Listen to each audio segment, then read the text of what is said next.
খেল মানে দৌৰ প্ৰতিযোগিতা অনুষ্ঠিত হৈছিল তাত আপুনি সন্মান বুটলি আনিবলৈ সক্ষম হৈছে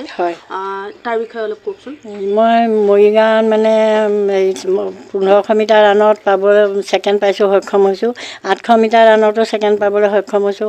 5 কিলোমিটাৰ ৱাকতো পাবলৈ সক্ষম হৈছোঁ মই আৰু মই মোৰ 2008 চনৰ পৰা মই খেলিছোঁ কিন্তু মই একো সুবিধা পোৱা নাই এতিয়া ইণ্টাৰনেশ্যনেলৰো পাইছোঁ যাবলৈ মই কিন্তু পইচাৰ অভাৱত মই যাব পৰা নাই এতিয়া এবাৰ কেৰালাত পাইছোঁ যাবলৈ কেৰালাত পাওঁতেও মানে মোৰ পইচা পাতি লোকক সহায় বিচাৰি যাব লাগিব আৰু মই খুব মানে আগ্ৰহে যাওঁ আৰু ৰাতিপুৱা মই 4:30টাত উঠি মই মৰ্ণিং ৱাক কৰোঁগৈ প্ৰেক্টিছ কৰি থাকোঁ মোৰ খুব হেঁপাহ তাৰমানে খেলা ধূলাৰ কাৰণে কিন্তু এটা পইচা পাতিৰ অভাৱতে মই যাবলৈ অকণমান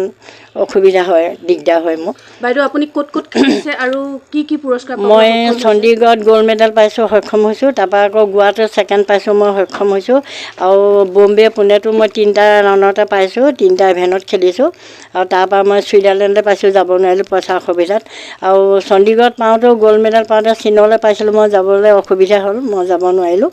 আকৌ বম্বে হেৰিত খেলিছোঁ কি এইটো গোৱাত খেলিছোঁ গোৱাতো মালয়েছিয়ালৈ পাইছিলোঁ মই সেই পইচাৰ অভাৱত যাব নোৱাৰিলোঁ মোৰ মানে ঘৰৰ অৱস্থা ইমান ভাল নহয় যাবলৈ খুব হেঁপাহ থাকে কিন্তু নোৱাৰোঁ যাব মই নিজে মই নিমকি চিমকি বনায়ো এনেকৈ চলি থাকোঁ আৰু য'ত ত'ত তাৰপৰা যায় তাৰপৰা সহায় বিচাৰিও মই যাওঁ আৰু মই এতিয়ালৈকে চৰকাৰৰ পৰা একো পোৱা নাই আকৌ গোৱাত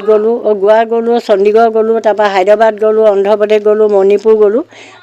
নেশ্যনেল তাৰপৰা মই ইণ্টাৰনেশ্যনেল 5বাৰমান পাইছোঁ মই যাব নাই পৰা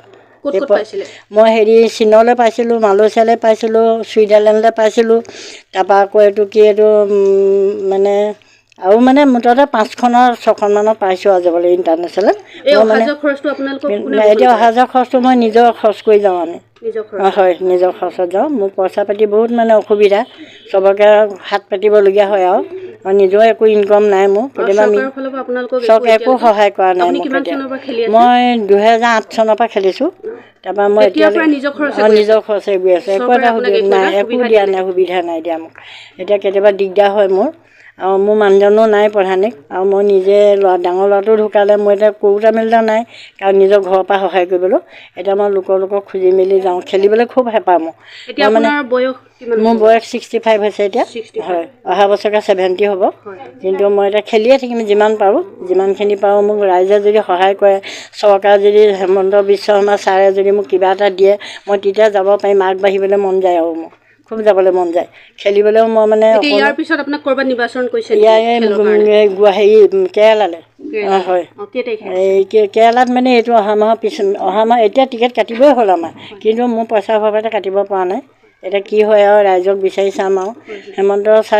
হেমন্ত বিশ্ব শৰ্মা ছাৰে যদি অলপ সহায় কৰা হ'লে কিবা এটা তেতিয়া হ'লহেঁতেন আৰু যাব কৰিব পাৰিলোহেঁতেন পইচাৰ কাৰণে মই যাব নোৱাৰোঁ মেইন আৰু মইতো সদায় কিমান নিমকি চিমকি বনাই থাকোঁ মই এতিয়া 65ত আৰু মই ইমান কষ্ট কৰোঁ কষ্ট কৰিয়ে খাই আছোঁ চলি আছোঁ দেখিছে এইবোৰ আপোনালোকৰ ঘৰ দুৱাৰ অৱস্থা নাই মোৰ তথাপি মোৰ খেলা মানে জড়িত হ'বলৈ খুব মন যায় গৈ থাকোঁ বিভিন্ন জেগাত গৈ থাকোঁ কোনোবাই লগ ধৰিলে মই দৌৰ মাৰোঁ খেলা ধূলা মোৰ খুব মন যায় তাৰমানে মই ৰাতিপুৱা 4:30টাত যাওঁ একদম 7টা বজাৰ লগে লগে তাত 5 পাক 6 পাক মাৰোঁ মই ঘৰত সোমাওঁ আৰু ৱাকিঙতো 12.5 পাক মই 13-14 পাক মাৰোঁ তেতিয়া মই আকৌ আহি ঘৰত সোমাওঁ তেনেকৈ মই খেলি আছোঁ ইমান দিনে কিন্তু সহায় কিবা এটা পোৱা হ'লে ভাল হৈছিলে এতিয়া কেৰালালৈ যাবলৈ কিছুমানে টিকেট কাটিলে মোৰতো মানে কেৰালালৈ যাবলৈ টিকেট কাটিবলৈ পইচা নাই এতিয়া আপুনি চৰকাৰলৈ কি আহ্বান জনাব মই চৰকাৰ হেমন্ত বিশ্ব শৰ্মা ছাৰক এইটোৱে আহ্বান জনাইছোঁ যে তেওঁ মোক কিবা এটা সহায় কৰক মই আৰু মানে গৈ থাকিম আৰু যিমান পাৰোঁ এতিয়া পেঞ্চনটোৱে কুৰীয়া পেঞ্চনটো দিয়া হ'লেও মই কিবা এটা নিজৰ খৰচত যাব পাৰোঁ একোৱে পোৱা নাই এতিয়ালৈকে আৰু ছাৰক মই এবাৰ ডকুমেণ্টছো দিছোঁ তেনেকৈ এই গপ্তৰ স্কুলত হেৰিত মিটিং হৈছিলে তেওঁ ছাৰে এতিয়া কি কৰিলে এতিয়ালৈকে একো খবৰেই দিয়া নাই মই হয়